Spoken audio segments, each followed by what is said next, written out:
and open to whatever experience.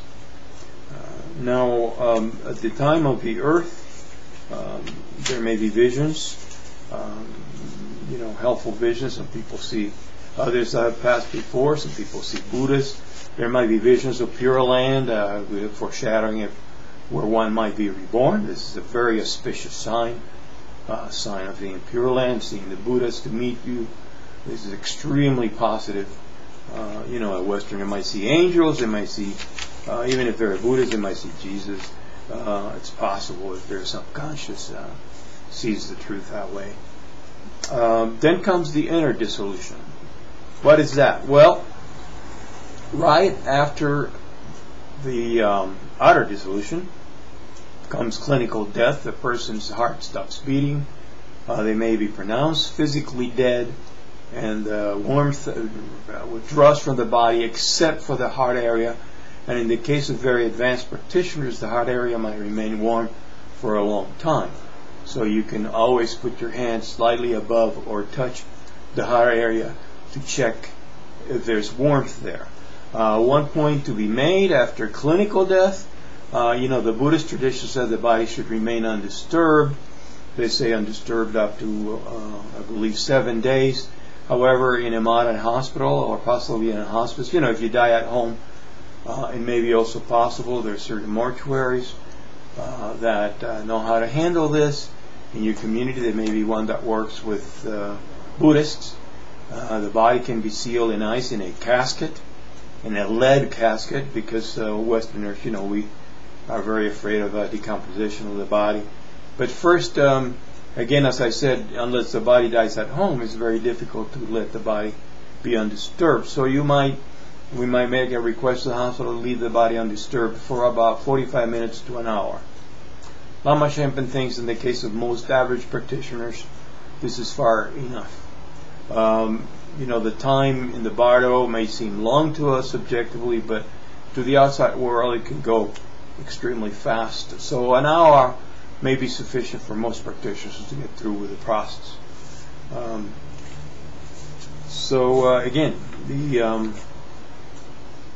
another point to be made as the person's dying is to, if we know for sure they're dying, if we can make a request that monitors be removed, they not be injected anymore or disturbed anymore during the final phases, there's no point in it. You might request a private room for the person to die in. The hospital has a tendency to keep needling people and doing things. They need to feel they're doing something. So some respect there. When it's certain the person is already in the stages of dying, there's no point. Let them be in peace.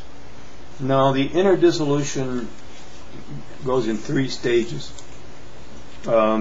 Basically, the essence of the father comes up, the essence of the mother comes up, and both meet in the heart. When the essence of the father comes up, the first one, it's called a white sky. That's when hatred dissolves. Now, do not confuse this with a clear light. Do not confuse this with a clear light. That's a later stage. This is more of a phenomenological, concrete event, which is part of the dissolution. So the white sky comes in.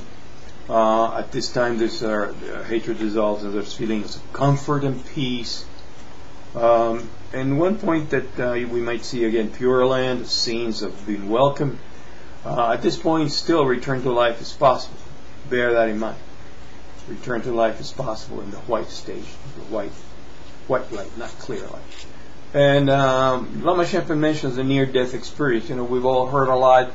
Go for the white light, and a Poltergeist movie popularized that. There's a lot of reports of near-death experiences, and they are just that, not the complete death process. They are near death, not death. Otherwise, the person wouldn't have come back. Once you're dead, you're dead. It's just that you're not dead yet. So at this point, it's possible that the experience, the white light that near-death individuals report, the meeting with a benevolent entity or benevolent being, the life review, that all that is part of the white phase of dissolution. Unfortunately, the people that come back, I'd say unfortunately, because it's a shame. It's true their fear of death is gone, but it's based on the notion that that's all there is. Some folks having seen like cities, they were shown cities, places where others dwell, and we interpret those to be pure lands, visions of pure lands. So beware that, be aware there are more stages in that. And these folks, when they die, they may be in for a rude shock. They're not prepared. They expect all to be, light and peace and light and happiness, love and light, and they may be shocked when they go into the other stages. The next stage is when the mother essence rises, and that's the red stage. At this stage, desire dissolves, and we might see fearful visions, which we again should open to and experience the fear openly, or might see visions of Pure Land again. The third stage is when the red and white essences meet in the heart, and it's called a black near attainment. Delusion or ignorance dissolves. The world is dissolving, and there could be waves of fear. Again, it's the whole ego seeing the whole thing dissolve without no control. We have to give up control at this point. It's kind of like the birthing process. The birthing process is not making the mom have the baby, it's facilitating the birth of the baby. Nature has provided for birth. The same thing with dying. We allow the death process to go on. If we open to experience, we allow it to be conscious, to be aware of what we're doing. Again, these slides could last an instant. For an individual who hasn't practiced, these slides may flash without being recognized. Now, after the black near attainment comes the actual moment of death. This is the dawning of the clear light. Now, at this point, you're dead. When you're dead, you're dead. There's no coming back. The dawning of the clear light is the experience of awareness, or what we're talking about in life, the experience of the child luminosity meeting the ground luminosity or mother luminosity. When we speak of luminosity, what we're talking about is when in life, if you experience the nature mind, you have a recognition of that.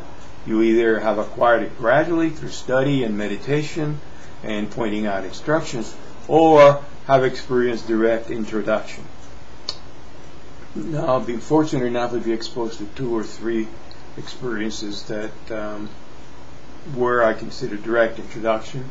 One of them in another tradition, and several times in another tradition, and then with Sojo Rinpoche.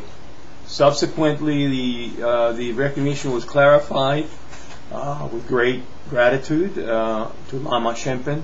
She gave me instructions on how to look at the nature of mind, how to examine the nature of mind, the spacious quality of the nature of mind, and so on. And the experiences were refined. And of course, we're still in the process, of ever deepening that recognition.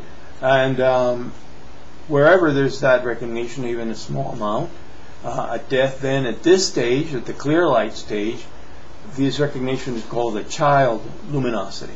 Now, it's our Buddha nature. It's the same as the ground of being, the ground luminosity, but for purposes of practice, of description, they're called 2 things. The child luminosity is like the space or the air inside a bottle.